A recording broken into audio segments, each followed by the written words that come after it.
Helo, Miriam ydw i. Mae hi'n fis Pride ac yn amser I ddathlu y gymuned LGBTQ+, neu, yn Gymraeg, LHDTC+.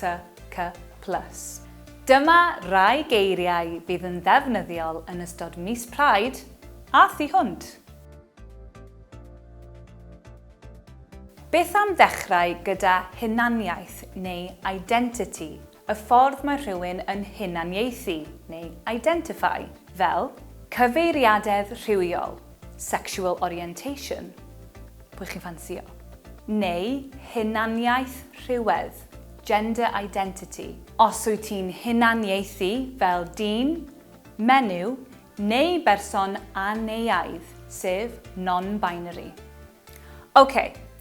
LGBTQ+, neu LHDTC+, pobl lesbiaidd, hoyw, deurywiol, traws, cwïar a phobl sy'n cwestiynu.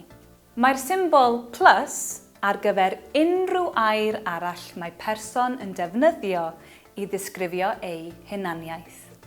LHDTC+. Triwch ddweud hwnna'n gloi.